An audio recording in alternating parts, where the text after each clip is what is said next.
5 لوگوں کی دعا اللہ تعالیٰ قبول نہیں فرماتا ہے، چاہے وہ 1,00,000 مرتبہ دعائیں کریں نا تو بھی ان کی کوئی دعا قبول نہیں ہوتی ہے اور ان کی دعا مقبولیت کے درجے تک نہیں پہنچتی ہے۔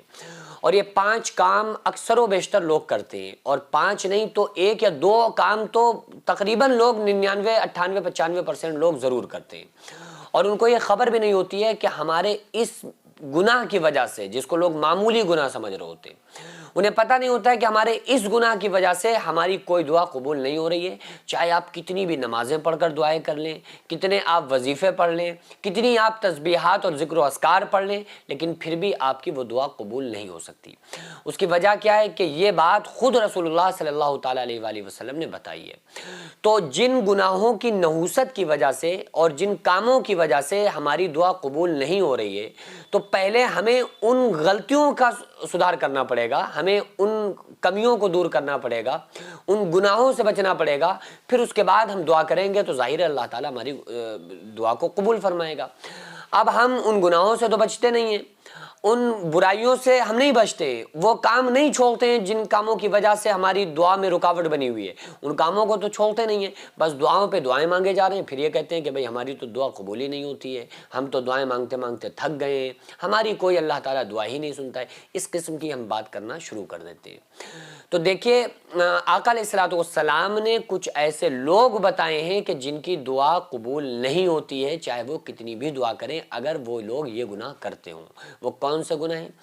نمبر 1، اگر کوئی انسان شراب پیتا ہے تو اس کی دعا قبول نہیں ہوتی ہے۔ نمبر 2، والدین کے نافرمان کی دعا قبول نہیں ہوتی ہے۔ اگر کوئی ماں باپ کا نافرمان ہے تو اس کی دعا اللہ تعالیٰ قبول نہیں فرماتا ہے۔ تیسرا، وہ شخص جو چغلی کرنے والا ہو، جو غیبت کرنے والا ہو۔ چغلی عام طور سے لوگ کرتے ہوئے نظر آتے ہیں، 4-6 لوگ جہاں بیٹھیں گے ان لوگوں کی باتیں کرنا شروع کر دیتے ہیں جو لوگ موجود نہ ہوں، اور کتنی عجیب بات ہے کہ ہم 4 لوگ بیٹھ کے کہتے ہیں کہ بھائی ارے وہ بڑا چغل خور انسان ہے۔ آپ جو کسی کے لیے کہہ رہے ہیں نا کہ وہ چغل خور انسان ہے، اور آپ یہاں بیٹھ کر کیا کر رہے ہیں؟ آپ بھی تو چغلی کر رہے ہیں۔ تو بات پرابلم یہ ہے کہ انسان کو اپنی کمیاں نظر نہیں آتی ہیں، اور یاد رکھیں کہ کسی کی طرف 1 انگلی اٹھانے سے پہلے دیکھ لیں کہ 3 انگلی آپ کی طرف ہیں، کہ ہمیں اپنے آپ کو بس دیکھنا چاہیے، ہمیں اپنے آپ کو اپنے اندر سدھار کرنا چاہیے، باقی وہ خود اپنا گناہ گار ہے، بھائی وہ جانے، ہم اسے سمجھا سکتے ہیں، لیکن ہم کسی کی غیبت، برائی، پیٹھ پیچھے باتیں نہیں کر سکتے۔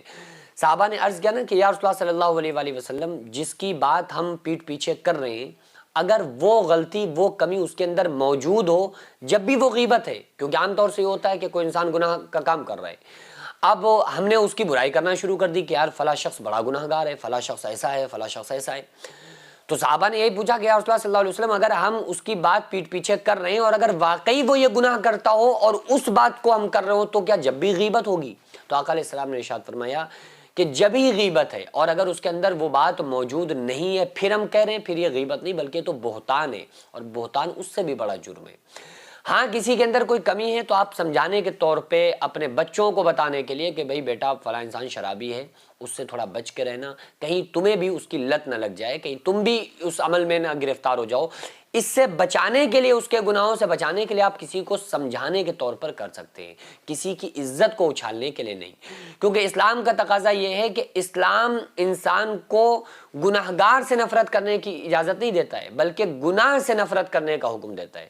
انسان کیا کرتا ہے کہ گناہ سے تو محبت ہے اور گناہگار سے نفرت ہے، جبکہ اسلام یہ کہتا ہے کہ گناہگار سے محبت کرو، گناہ سے نفرت کرو۔ ہم پورا دین کے اپوزٹ ہو چکے ہیں۔ آقا علیہ السلام نے ارشاد فرمایا قیامت کے قریب اونچ نیچ ہو جائیں اور نیچ اونچ ہو جائیں گے، تو ہم کیا الٹے ہو گئے ہیں، یعنی کہ ہمیں گناہ سے تو محبت ہے، گناہگار سے ہمیں بڑی سخت نفرت ہے، تو ہمیں اپنے آپ کو بدلنا چاہیے۔ اس کے علاوہ آقا علیہ السلام نے ارشاد فرمایا کہ وہ بندہ جو شرک کرتا ہوگا اللہ تبارک و تعالیٰ اس کی دعا کو قبول نہیں فرماتا ہے۔ 5واں، وہ شخص جس کے رشتہ دار اس سے ناراض رہتے ہوں، اگر رشتہ دار ناراض ہیں تو اس کی کوئی بھی دعا قبول نہیں ہوگی۔ تو ہم لوگوں کو چاہیے کہ ہم ان کاموں سے بچیں کہ آقا علیہ السلام نے ارشاد فرمایا کہ وہ 5 کام جو بندہ کرے گا اس کی کوئی دعا قبول نہیں ہوتی ہے۔ نمبر 1، جو بندہ شرک کرتا ہوگا، نمبر 2، چغل خور کی، نمبر 3، شرابی کی، نمبر 4، والدین کے نافرمان کی، نمبر 5 جس کے رشتہ دار ناراض رہتے ہوں اس کی. ان 5 لوگوں کی دعا بارگاہ خدا میں مقبولیت کے درجے تک نہیں پہنچتی ہیں. تو اگر ہم یہ چاہتے ہیں ہماری دعا قبول ہو تو پہلے ہم ان گناہوں سے توبہ کریں. اگر رشتہ داروں کا حق مارا ہے تو ان کے حق ادا کریں. اگر ہم شرک کرتے ہوں تو اس سے سچی توبہ کریں. والدین کے نافرمان ہو تو ان سے معافی مانگ کر رب کی بارگاہ میں معافی طلب کریں.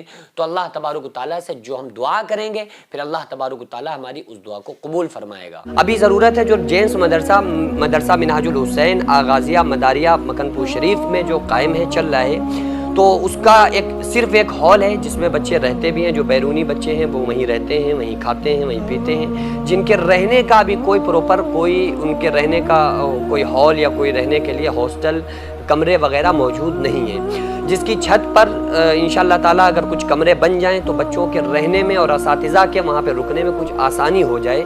کیونکہ پورا مدرسہ جو بنا ہے اللہ رب العزت کی قسم کھا کے بتا رہا ہوں کہ بغیر کسی فنڈنگ، بغیر کسی چندے کے بنا ہے. جو اللہ نے مجھ سے کام لیا میں نے خود کام کیا، اور یہ آپ کو فوقیت کے لیے نہیں بتا رہا ہوں بلکہ صرف آپ کے حوصلے کے لیے بتا رہا ہوں. تو اس کے لیے تعمیری کچھ کام ہونا ہے. آپ لوگوں سے خصوصی گزارش ہے کہ اس کار خیر میں تعاون کریں، اس کام میں حصہ لیں تاکہ ہمارا یہ جو کام ہے، یہ جو مشن ہے، یہ کمپلیٹ ہو سکے. اللہ تبارک و تعالیٰ اس کا صلہ ہم کو عطا فرمائے.